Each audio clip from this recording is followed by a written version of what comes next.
मुख्तार अंसारी को gangster act के मामले में कोर्ट के जरिए 10 साल की सजा सुनाई गई है। इसके साथ ही मुख्तार अंसारी पर 5 लाख रुपए का जुर्माना भी लगाया गया है। इसी मामले में सोनू यादव को 5 साल की सजा हुई है और 2 लाख का जुर्माना लगाया गया है। आपको बता दें कि गाजीपुर कोर्ट ने साबिक एमएलए मुख्तार अंसारी को कत्ल और कत्ल की कोशिश के मामले में कल ही कसूरवार करार दे दिया था। आपको बता दें कि साल 2010 में करंडा थाने में ये 2 मामलों में गैंग चार्ट बनाए जाने के बाद लगाए गए गैंगस्टर एक्ट के मामले में भी कसूरवार करार दे दिए गए। मुख्तार अंसारी को 10 साल की सजा गाजीपुर की एमपी एमएलए कोर्ट ने सुनाई है। दूसरे मुलजिम सोनू को 5 साल की सजा सुनाई गई है। बता दें कि साल 2009 में कपिल देव सिंह का कत्ल हुआ था और कल मुख्तार अंसारी को इस मामले में कसूरवार करार दिया गया था। और इस वक्त मजीद जानकारी हासिल कर लेते हैं। हमारे नुमाइंदा नीतीश पांडे जुड़ गए हैं हमारे साथ।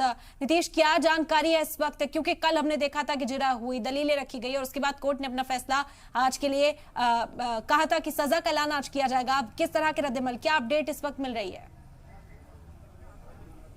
देखिए, 10 साल की सश्रम सजा है और इसके साथ ही 5 लाख का जुर्माना है। और जो अधिवक्ता है, सरकारी अधिवक्ता हमारे साथ यहाँ पर मौजूद है, आपसे जान लेंगे कि नीरज जी, जिस तरह से 10 साल की सश्रम सजा की बात है, तो क्या रहा आज कोर्ट में, कब यहाँ पर क्या कोर्ट पहुंची और मुख्तार अंसारी जुड़े, कोर्ट का माहौल हम जानना चाहिए।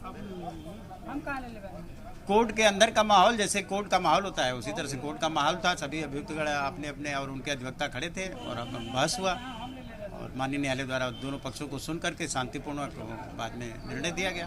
नीरज जी, एक चीज़ जानना चाहेंगे, आज जिस तरह से मुख्तार अंसारी के लिए सजा की बात थी, तो उनके ओर से क्या दलीलें दी गई? उनकी ओर से भी अपना पक्ष रखा गया, मुख्तार अंसारी ने भी अपनी बात रखी। मुख्तार अंसारी ने और उनके अधिवक्ता ने साफ तौर पर कहा कि वह बीमार रहते हैं, उनको अनेक प्रकार की बीमारियां हैं और उनकी उम्र भी 60 वर्ष से ज़्यादा हो चुकी है, इसलिए उनको साथ नम्रता का व्यवहार करते हुए उनको कम से कम सजा दी जाए। तो अधिकतम 10 साल की तो सजा गैंगस्टर एक्ट में है ही, लेकिन फिर भी अपनी गुहार काम आई क्या?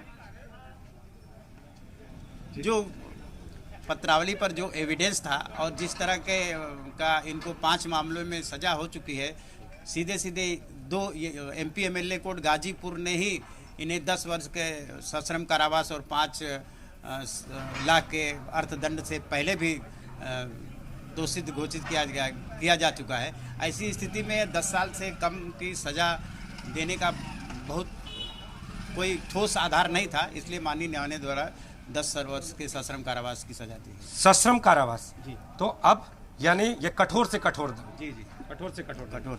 जब ये दंड मिला तो डॉन के चेहरे के हाव भाव कैसे थे? चिंता की लकीरें, परेशान दिखा डॉन?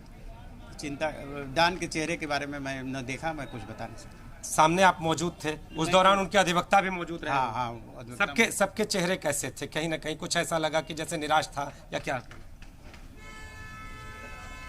जैसे परिणाम आने पर लोगों के प्रतिक्रियाएं होती हैं, वही प्रतिक्रिया थी।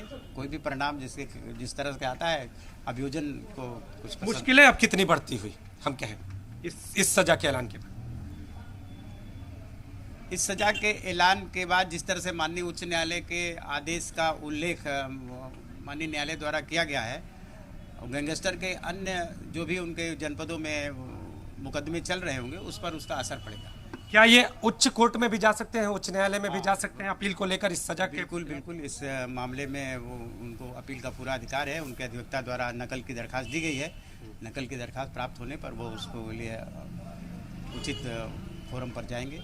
तो एक अपडेट आपको और बता दूं कि जो मुख्तार अंसारी का पक्ष है, उन्होंने नकल की अपील दी है और अपील करने के साथ ही अब ये संभावना जताई जा रही है कि जब उन्हें नकल उपलब्ध हो जाएगी तो वो मुख्तार अंसारी की इस सजा के विरोध में उच्च न्यायालय में अपनी अर्जी लगा सकेंगे, गुहार लगा सकेंगे। लेकिन आज गाजीपुर एमपी एमएलए कोर्ट में अगर बात करें तो मुख्तार अंसारी भी ऑनलाइन माध्यम से जुड़े हुए थे, इसके साथ उनके अधिवक्ता भी थे, माफी की गुहार लगा रहे थे। लेकिन अधिकतम सजा का ऐलान किया गया, यानी 10 साल का सश्रम कारावास और 5 लाख का जुर्माना। इसके साथ ही उनके जो साथ का एक अन्य आरोपी, तब तक हम तस्वीरें भी दिखाते हैं, आप देखिए यहाँ कोर्ट का माहौल है, और उनके साथ के जो एक अन्य आरोपी सोनू यादव थे, उनके ऊपर भी सजा का ऐलान हुआ। और इस सजा के ऐलान के बाद अब माफिया तंत्र को कहीं ना कहीं चोट और इसके साथ ही